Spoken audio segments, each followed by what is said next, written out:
హరే కృష్ణ. గౌరకథలోని 30వ భాగంగా ఈరోజు మనం అంత్యలీలలోని తర్వాతి అంశాల గురించి చర్చించుకుంటున్నాం. స్వరూప దామోదర గోస్వామి రామానందరాయల స్వాగత్యంలో శ్రీ చైతన్య మహాప్రభు ఒకసారి కృష్ణలీల గురించి మాట్లాడుతూ సగం రాత్రి గడిపేశారు. వారు కృష్ణుని గురించి మాట్లాడుతున్నప్పుడు స్వరూప దామోదరుడు చైతన్య మహాప్రభు దివ్య భావానికి అనుగుణమైన గీతాలను పాడేవారు. శ్రీ చైతన్య మహాప్రభు భావాలకు అనురూపంగా రామానందరాయలు విద్యాపతి చండీదాసుల గ్రంథాల నుండి, విశేషంగా జయదేవ గోస్వామి గీత గోవిందం నుండి శ్లోకాలను పఠించేవారు. మధ్య మధ్యలో శ్రీ చైతన్య మహాప్రభు కూడా ఒక శ్లోకాన్ని పఠించేవారు. తర్వాత తీవ్ర విలాపముతో ఆయన దాని అర్థమును వివరించేవారు.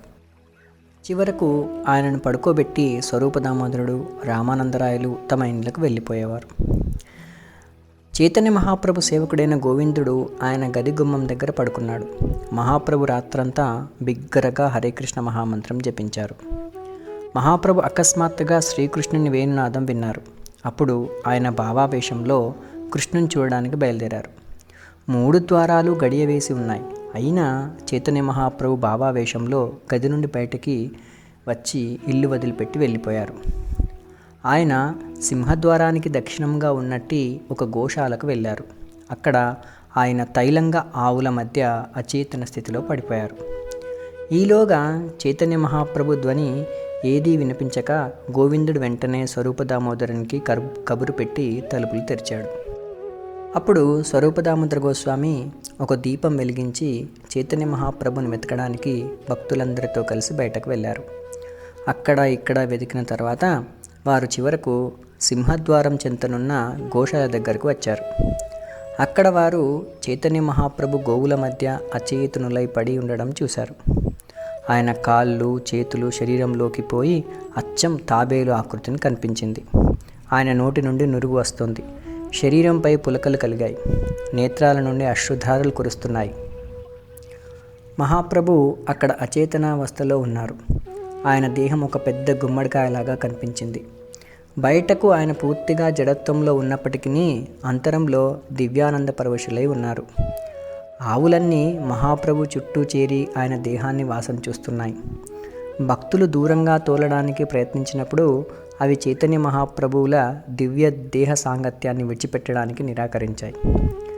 మహాప్రభుకు స్మృతి తెప్పించడానికి భక్తులు నానా రకాలుగా ప్రయత్నించారు. కానీ ఆయనకు స్పృహ కలగలేదు. అందుకే వారు ఎత్తుకొని ఇంటికి తీసుకొని వచ్చారు. భక్తులందరూ మహాప్రభు చెవులలో బిగ్గరగా హరే కృష్ణ మహామంత్ర కీర్తనం చేశారు. తర్వాత చాలాసేపటికి ఆయనకు స్పృహ వచ్చింది. స్పృహను తిరిగి పొందగానే ఆయన చేతులు కాళ్ళు శరీరంలో నుండి బయటకు వచ్చేశాయి. ఆ దేహం ఎప్పట్లాగానే అయింది. చైతన్య మహాప్రభు లేచి నిలబడి తర్వాత కూర్చున్నారు. అటు ఇటు చూస్తూ ఆయన, మీరు నన్ను ఎక్కడికి తీసుకుని వచ్చారు అని స్వరూప దామోదర్ని అడిగారు. వేణునాదంను విన్న తర్వాత నేను బృందావనానికి వెళ్ళి అక్కడ గోష్టంలో వేణునాదం చేస్తున్న వ్రజేంద్రనందుని శ్రీకృష్ణుని చూశాను. వేణునాద సంకేతంతో అతడు రాధారాణిని ఒక పొదరిల్లు దగ్గరకు రప్పించాడు. తర్వాత అతడు ఆమెతో లీలా విహారానికి ఆ పొదరింట్లో ప్రవేశించాడు. నేను కూడా కృష్ణుని వెనుకనే పొదరింట్లో ప్రవేశించాను. అతని ఆభరణ ధ్వని నా చెవులను ఆకట్టుకుంది. అప్పుడే మీరందరూ కోలాహలం చేసి నన్ను ఇక్కడికి బలవంతంగా తెచ్చారు. మీరు నన్ను ఇక్కడికి తెచ్చారు కనుక గోపికా కృష్ణుల అమృతమయమైన కంఠధ్వనిని వినలేకపోతున్నాను. వారి ఆభరణాల ధ్వనిని వేణురవమును వినలేకపోతున్నాను. భావావేశంలో చైతన్య మహాప్రభు స్వరూప దామోదరునితో, దాహంతో నా చెవులు మరణిస్తున్నాయి. ఈ దాహం తీర్చడానికి ఏదైనా పఠించు, అది వింటాను అని గద్గద స్వరంతో అన్నారు. అప్పుడు స్వరూప దామోదరుడు రామానందరాయలు మహాభాగవతంలోని వివిధ శ్లోకాలను పఠించి వినిపించారు మహాప్రభుకి. ఈ విధంగా మహాప్రభువు కూడా కొన్ని శ్లోకాలను మళ్ళీ మళ్ళీ పఠింపజేస్తూ వారి అర్థాలను తెలుసుకొని ప్రేమావేశంలో ఉండిపోయారు. ఈ విధంగా జగన్నాథపురిలో నివసిస్తున్నప్పుడు శ్రీ చైతన్య మహాప్రభు శ్రీకృష్ణుని విరహ సాగరంలో రేయింబవళ్ళు మునిగిపోయారు.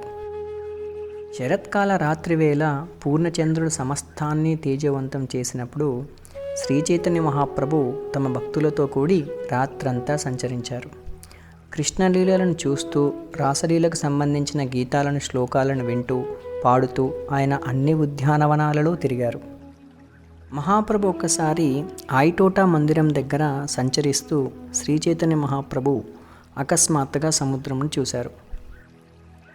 చంద్రకాంతితో వెలుగొందుతూ సముద్రపు ఎత్తైన అలలు యమునా నది జలాల వలె కనిపించాయి. సముద్రమును యమునా నదిగా పొరబడి మహాప్రభు వేగంగా పరుగెత్తి నీళ్లలో దుమికారు. ఆయననెవ్వరూ చూడలేదు. సముద్రంలో పడి ఆయన స్పృహను కోల్పోయారు. తామెక్కడ ఉన్నారో ఆయనకు తెలియలేదు. ఒకప్పుడు ఆయన అలల క్రింద మునిగారు, మరొకప్పుడు అలలపై తేలియాడారు. మహాప్రభువును ఒకప్పుడు ముంచుతూ మరొకప్పుడు తేలుస్తూ అలలు కోనార్క మందిరం వైపు తీసుకొని పోయాయి. శ్రీ చైతన్య మహాప్రభు యమునా జలాలలో శ్రీకృష్ణుడు గోపికలతో చేసిన లీలలో పూర్తిగా మునిగిపోయారు. ఈలోగా స్వరూప దామోదరాది భక్తులు శ్రీ చైతన్య మహాప్రభు కనిపించకపోయేసరికి ఆశ్చర్యచకితులై మహాప్రభు ఎక్కడికి వెళ్ళారు అని అంటూ ఆయన కొరకు వెతకసాగారు. శ్రీ చైతన్య మహాప్రభు మనోవేగంతో పరిగెత్తారు. ఆయనను ఎవ్వరూ చూడలేదు.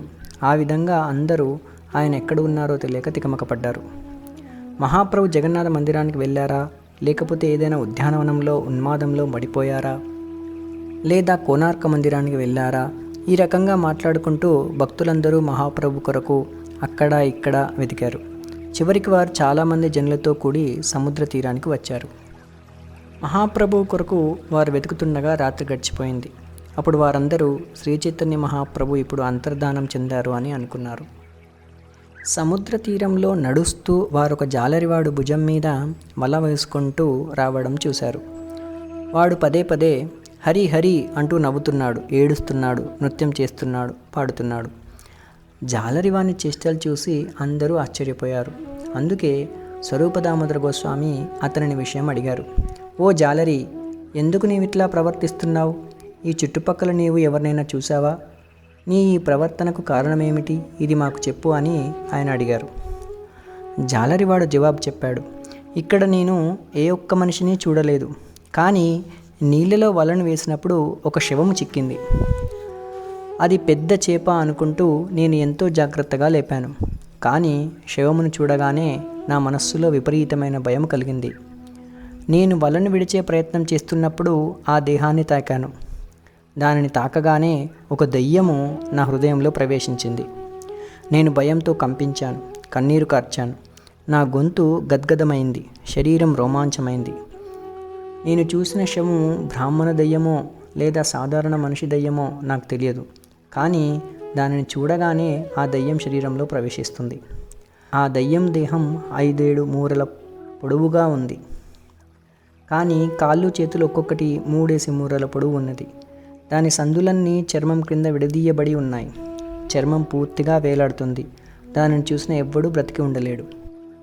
నేను ఆ దెయ్యాన్ని ప్రత్యక్షంగా చూశాను. అది నా వెంట పడుతుంది. కానీ నేను చనిపోతే మా భార్యాపిల్లలను ఎవరు చూస్తారు?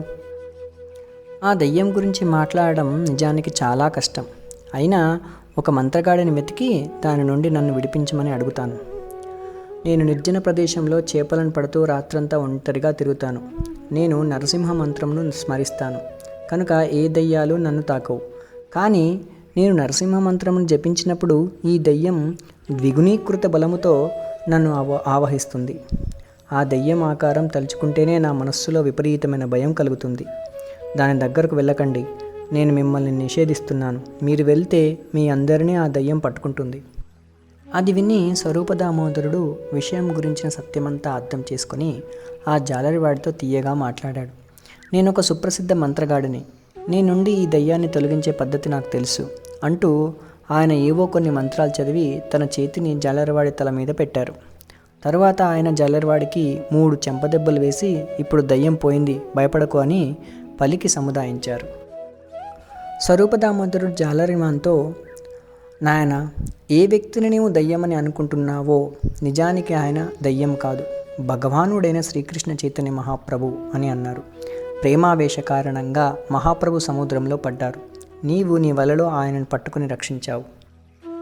ఆయన స్పర్శ మాత్రమున నీలో కృష్ణ ప్రేమ జాగృతమైంది. కానీ నీవు ఆయనను దయ్యం అనుకున్నావు కనుక నీలో ఆయన పట్ల భయం ఏర్పడింది. ఇప్పుడు నీ భయం పోయింది, నీ మనస్సు శాంతించింది. ఆయన ఎక్కడున్నారో నాకు చూపించు.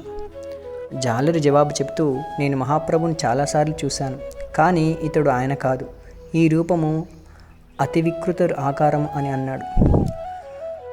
భగవత్ ప్రేమలో మహాప్రభు దేహం వికారం చెందుతుంది. ఒక్కొక్కసారి ఆయన అస్థిసందులు విడిపోతాయి.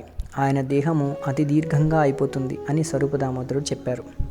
అది విని జాలరి ఆనందించి భక్తులందరినీ తనతో పాటు తీసుకొని చైతన్య మహాప్రభుని చూపించాడు. మహాప్రభు నేలపై పడి ఉన్నారు. ఆయన శరీరం దీర్ఘంగా ఉంది. నీళ్లచే పాచి తెల్లగా అయింది. తల నుండి కాళ్ళ వరకు ఆయన శరీరం ఇసుక అంటి ఉంది. అప్పుడు కృష్ణనామమును మహాప్రభు చెవిలో గట్టిగా పలుకుతూ అందరు భక్తులు నామ సంకీర్తన చేశారు. భగవన్నామం చెవిలో ప్రవేశించిన కొద్దిసేపటికి మహాప్రభు హూంకరిస్తూ వెంటనే లేచారు. ఆయన లేవగానే ఎముకలన్నీ యథాస్థానంలో చేరాయి. సగం బాహ్యస్మృతితో మహాప్రభు అటు ఇటు చూశారు. యమునా నదిని చూసి నేను బృందావనానికి వెళ్ళాను. అక్కడ నందమహారాజ్ తనయుడు జలక్రీడలు ఆడడం నేను చూశాను అని ఆయన చెప్పేసాగారు. శ్రీకృష్ణుడు రాధికాది గోపికా గణముతో కూడి యమునా జలములో ఉన్నాడు. వారందరూ క్రీడోత్సవ మహంతో లీలలు చేస్తున్నారు. ఇంతలో హఠాత్తుగా మీరు పెద్ద కోలాహలం చేసి నన్ను ఎత్తుకొని ఇక్కడికి తెచ్చారు. యమునా నది ఎక్కడా, బృందావనం ఎక్కడా, గోపికా కృష్ణులు ఎక్కడా, మీరందరూ నా సుఖ స్వప్నాన్ని భంగపరిచారు. ఈ రీతిగా పలుకుతూ చైతన్య మహాప్రభు పూర్తిగా బాహ్యస్మృతికి వచ్చేశారు. స్వరూప దామోదరుని చూస్తూ ఆయన నన్ను ఇక్కడికి ఎందుకు తెచ్చారు అని ఆయన అడిగినప్పుడు స్వరూప దామోదరుడు సమాధానం చెప్పారు. మీరు సముద్రమును యమునా నదిగా పొరబడి దానిలో దుమికారు. దానితో మీరు సముద్ర అలల్చే ఇంత దూరం కొట్టుకొని వచ్చారని స్వరూప దామోదరుడు చెప్పారు. తర్వాత స్వరూప దామోదర గోస్వామి చైతన్య మహాప్రభుకు సముద్ర స్నానం చేయించి పరమానందంతో ఆయనను ఇంటికి తీసుకొని వచ్చారు. మహాప్రభు ప్రతి సంవత్సరం జగదానంద పండితుణ్ణి బెంగాల్కు పంపేవారు.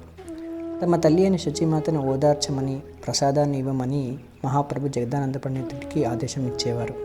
ఆ విధంగా జగదానంద పండితుడు ప్రతి సంవత్సరం బెంగాల్కి వెళ్ళి అక్కడ శచీమాతను ఓదార్చి మిగతా భక్తులందరినీ కలుసుకొని మహాప్రభు యొక్క కానుకలను వాళ్ళకి అందజేసేవారు. పరమానందపురి ఆదేశాన్ని అనుసరించి శ్రీ చైతన్య మహాప్రభు గోపలీల అనంతరం లభించిన శ్రీ జగన్నాథుని వస్త్ర ప్రసాదమును తమ తల్లికి పంపారు. శ్రీ చైతన్య మహాప్రభు ఉత్తమమైన శ్రీ జగన్నాథ ప్రసాదమును ఎంతో జాగ్రత్తగా తెచ్చి విడిగా మూటగట్టి తమ తల్లికి, నదియా భక్తులకు పంపారు. శ్రీ చైతన్య మహాప్రభు మాతృభక్తులలో శిరోమణి వంటివారు. ఆయన సన్యాస వ్రతమును స్వీకరించిన తర్వాత కూడా తమ తల్లిని సేవించారు. ఆ విధంగా జగదానంద పండితుడు నదియాకు వెళ్ళాడు. శచీమాతను కలిసిన తర్వాత అతడు మహాప్రభువుల నమస్కారాలను ఆవిడకు తెలియజేశాడు. తర్వాత అతడు అద్వైతాచార్యాది భక్తులందరినీ కలిసి వారికి జగన్నాథ ప్రసాదమును ఇచ్చాడు. 1 నెల రోజుల పాటు ఉన్న తర్వాత అతడు తిరిగి వెళ్ళడానికి శచీమాత అనుమతిని తీసుకున్నాడు. అతడు అద్వైతాచార్యుని దగ్గరికి వెళ్ళి అనుమతిని అడిగినప్పుడు ఆయన శ్రీ చైతన్య మహాప్రభువుకు ఇవ్వమని ఒక సందేశమును పంపారు. అద్వైతాచార్యులు సందిగ్ధ భాషలో ఒక కవితను రాశారు. దాని అర్థమును కేవలం శ్రీ చైతన్య మహాప్రభు తప్ప అన్యులు తెలుసుకోలేరు. పూరికి చేరిన తర్వాత జగదానంద పండితుడు సమస్తము చైతన్య మహాప్రభుకు తెలియజేశారు. అద్వైతాచార్యుని సందిగ్ధపూర్ణ కవితను విన్న తర్వాత శ్రీ చైతన్య మహాప్రభు చిన్నగా నవ్వి ఇది ఆయన ఆజ్ఞ అని అన్నారు. తర్వాత మహాప్రభు మౌనం వహించారు. రహస్యం తెలిసినప్పటికీ స్వరూప దామోదరుడు మహాప్రభుని అడుగుతూ ఈ కవిత అర్థమేమిటి, నాకు ఇది అర్థం కాలేదు అని అన్నారు. శ్రీ చైతన్య మహాప్రభు జవాబు చెప్పసాగారు. అద్వైతాచార్యులు గొప్ప భగవదావతారులు, వేదశాస్త్రాలలో చెప్పబడిన వేద విధానాలను నిపుణులు. అద్వైతాచార్యుడు భగవంతుని పూజించేందుకు ఆవాహన చేస్తారు. పూజ నిమిత్తం ఆయన భగవంతుని కొంతకాలం ఉంచుకుంటారు. పూజ పూర్తి కాగానే ఆయన భగవంతుని ఇంకొక చోటకు పంపుతారు. ఈ కవిత అర్థం నాకు తెలియదు. అద్వైత ప్రభువు మనస్సులో ఏది ఉందో కూడా నాకు తెలియదు. అద్వైతాచార్యుడు మహాయోగేశ్వరుడు. ఎవ్వరూ ఆయనను అర్థం చేసుకోలేరు. నేనైనా అర్థం చేసుకోలేనట్టు కవితలను వ్రాయడంలో ఆయన సమర్థుడు. అది విని భక్తులందరూ విస్మితులయ్యారు. ముఖ్యంగా స్వరూప దామోదరుడు కొంత బాధపడ్డారు. ఆ రోజు నుండి మహాప్రభు యొక్క భావదశ పూర్తిగా మారిపోయింది. ఆయన కృష్ణ విరహ భావన ద్విగుణీకృతమైపోయింది. మహాప్రభు విరహభావంలో అయ్యో అయ్యో కృష్ణ ఎక్కడికి వెళ్ళావు అని శోకించారు. హృదయంలో గోపీభావాలు కలగగా ఆయన ఓ గోవింద, ఓ దామోదర, ఓ మాధవ అని వారి మాటలలో విలపించారు. అప్పుడు స్వరూప దామోదరుడు, రామానందరాయలు మహాప్రభువును శాంతింపపరచడానికి నానా రకాల ఉపాయాలు చేశారు.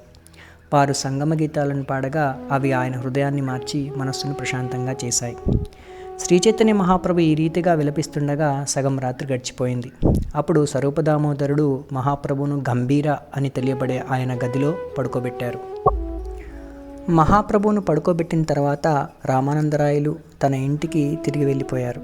స్వరూపదామోదరుడు, గోవిందుడు గంభీర ద్వారం చెంత పడుకున్నారు. చైతన్య మహాప్రభు తమ మనస్సు ప్రేమావేశ విహ్వలము కాగా హరే కృష్ణ మహామంత్రం జపం చేస్తూ రాత్రంతా మేల్కొని ఉన్నారు.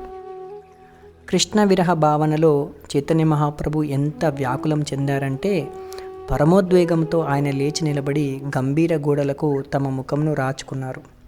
ఆయన నోరు, ముక్కు, బుగ్గల మీద గాయాలై రక్తం కారింది. కానీ భావావేశం కారణంగా మహాప్రభుకు అది తెలియలేదు. మహాప్రభు తమ ముఖాన్ని గోడకు రాసుకుంటున్నప్పుడు ఆ శబ్దము స్వరూపదామోదరుడు తలుపు ద్వారా విన్నారు. అప్పుడు స్వరూపదామోదరుడు, గోవిందుడు దీపంను వెలిగించి గదిలోకి ప్రవేశించారు. మహాప్రభు ముఖం చూసినప్పుడు వారికి తీవ్రమైన దుఃఖం కలిగింది. వారు మహాప్రభువును మంచం దగ్గరకు తెచ్చి శాంతింపజేసిన తర్వాత మీకు మీరే ఎందుకు ఇలా చేసుకుంటున్నారు అని అడిగారు. అప్పుడు చైతన్య మహాప్రభు సమాధానం చెప్తూ, నేనెంత ఉద్వేగంతో ఉన్నానంటే గదిలో ఉండలేకపోయాను. బయటకు వెళ్ళామని ద్వారం కొరకు వెతుకుతూ నేను గదంతా తిరిగాను. ద్వారం కనిపించక నేను నా ముఖమును 4 గోడలకేసి కొట్టుకున్నాను. నా ముఖం గాయపడింది, రక్తం కారింది. అయినా నేను బయటకు వెళ్ళలేకపోయాను. దానికి స్వరూపదామోదరుడు చాలా చింతించారు. కానీ అప్పుడు ఆయనకు ఒక ఆలోచన వచ్చింది. మర్నాడు ఆయన ఇంకొందరు భక్తులు కలిసి దానిని చర్చించారు. అందరూ కలిసి చర్చించుకున్న తర్వాత వారు శంకర పండితుడు అదే గదిలో పడుకునేటట్లు చైతన్య మహాప్రభును ఒప్పించారు. ఆ విధంగా శంకర పండితుడు మహాప్రభు యొక్క పాదాలను నొక్కుతూ పాదాల దగ్గరే పడుకునేవాడు. ప్రభు పాదోపాదన శ్రీ చైతన్య మహాప్రభు దిండు పేరుతో శంకరుడు సుప్రసిద్ధుడయ్యాడు. అతడు పూర్వం శుకదేవ గోస్వామి వర్ణించినట్టి విదురుని వంటివాడు. శంకరుడు చైతన్య మహాప్రభుల వారి పాద సంహానము చేసినప్పుడు అతనికి నిద్ర వచ్చేసి పడుకునేవాడు. తన దేహాన్ని కప్పుకోకుండానే అతడు నిద్రపోయేవాడు. అప్పుడు చైతన్య మహాప్రభు లేచి తమ దుప్పటిని అతనికి కప్పేవారు. శంకర పండితునికి ఎప్పుడూ నిద్ర పట్టేది. అయినా అతడు శీఘ్రమే మేల్కొని కూర్చొని తిరిగి మహాప్రభువుల పాదాలను నొక్కేవాడు. ఈ రకంగా అతడు రాత్రంతా జాగరణ చేసేవాడు. శంకరుని భయంతోనే శ్రీ చైతన్య మహాప్రభు గది నుండి బయటకు పోవడం కానీ తమ ముఖపద్మమును గోడలకేసి రాచుకోవడం కానీ చేయలేదు. వైశాఖ మాసంలో ఒక పౌర్ణమి రాత్రి చైతన్య మహాప్రభు ఒక ఉద్యానవనానికి వెళ్ళారు. మహాప్రభు తమ భక్తులతో కలిసి జగన్నాథ వల్లభం అనే ఆ చక్కని తోటలో ప్రవేశించారు. ఆ ఉద్యానవనం బృందావనంలో లాగా విరబూసిన చెట్లు, తీగలతో నిండి ఉంది. తుమ్మెదలు, శుకశారీపిక పక్షులు ఆలాపన చేస్తున్నాయి. పుష్ప సుగంధమును మోస్తూ పిల్లగాలి వీస్తుంది. అది గురువుగా ఏ విధంగా నృత్యం చేయాలో చెట్లకు, తీగలకు బోధిస్తుంది. ఆ వాతావరణంలో మహాప్రభు లలిత లవంగలత అనే పదాలతో ఆరంభమయ్యే గీత గోవింద పద్యమును తమ అనుచరులతో పాడిస్తూ నృత్యం చేసి వారితో కలిసి తిరిగారు. ఆ విధంగా ప్రతి చెట్టు దగ్గర చుట్టూ తిరుగుతూ ఆయన ఒక అశోక వృక్షం దగ్గర కిందకు వచ్చి చూడగానే హఠాత్తుగా కృష్ణుని చూశారు. శ్రీకృష్ణుని చూడగానే చైతన్య మహాప్రభు వేగంగా పరిగెత్తారు. కానీ శ్రీకృష్ణుడు నవ్వుతూ అంతర్ధానం చెందాడు. తొలుత శ్రీకృష్ణుని పొంది తర్వాత కోల్పోయి శ్రీ చైతన్య మహాప్రభు నేలపై పడి మూర్చిల్లిపోయారు. ఉద్యానవనమంతా శ్రీకృష్ణుని దివ్యదేహ పరిమళంతో నిండింది. శ్రీ చైతన్య మహాప్రభు ఆ సుగంధమును ఆస్వాదిస్తూ వెంటనే అచేతనులైపోయారు. అయినా శ్రీకృష్ణుని దేహ పరిమళము నాసికా పుటలలో ప్రవేశించగా ఆయన దానిని ఆస్వాదిస్తూ ఉన్మత్తులైపోయారు. శ్రీకృష్ణ తను సౌరభానికి తానెందుకు ఆశపడుతుందో రాధారాణి ఒకసారి తన సఖీగణంతో చెప్పింది. చైతన్య మహాప్రభు అదే శ్లోకంను ఉచ్చరించి దాని అర్థమును అక్కడ ఉన్న వాళ్ళందరికీ వివరించారు. ఈ విధంగా మహాప్రభు దేనిని చూసినా కృష్ణ విరహ భావనలోకి వెళ్ళిపోయి ఉన్మత్తులైపోయేవారు. శ్రీ చైతన్య మహాప్రభు స్వరూపదామోదర గోస్వామి రామానందరాయల సాంగత్యంలో శిక్షాష్టక స్తోత్ర అర్థమును ఆస్వాదిస్తూ రాత్రులు గడిపారు. ఆయన జయదేవ గోస్వామి విరచితమైన గీత గోవిందం నుండి, శ్రీమద్ భాగవతం నుండి, శ్రీ రామానందరాయలు రచించిన జగన్నాథ వల్లభ నాటకం నుండి, లేదా శ్రీ బిల్వమంగళ ఠాకూర్లు రచించిన కృష్ణ కరుణామృతం నుండి శ్లోకాలను పలికేవారు. ఆ రకంగా ఆయన భావావేశంలో మగ్నమయ్యేవారు. శ్రీ చైతన్య మహాప్రభు 12 ఏళ్ళు జగన్నాథపురిలో నివసించారు. ఆయన అట్టి దివ్య శ్లోకాలను పలుకుతూ ఆస్వాదించారు. మొత్తం మీద ఆయన ఈ మత్య జగత్తులో 48 ఏళ్ళు ఉన్నారు. మహాప్రభు అంతర్ధానం గురించి సూచనప్రాయంగా తెలియజేసి శ్రీ చైతన్య చరితామృత గ్రంథకర్త అయిన కవిరాజ గోస్వామి అంత్యలీల సారాంశంను ఇచ్చారు. దానితో ఈ గ్రంథము ముగుస్తుంది. ఈ విధంగా మనం గౌర కథలోని కొన్ని అంశాలను క్లుప్తంగా వివరించుకుందాం. ఈ 30 భాగాలలో ఎక్కడైనా తప్పులుగా చదివితే క్షమించాలని కోరుతూ ప్రస్తుతానికి సెలవు. ధన్యవాదములు. హరే కృష్ణ.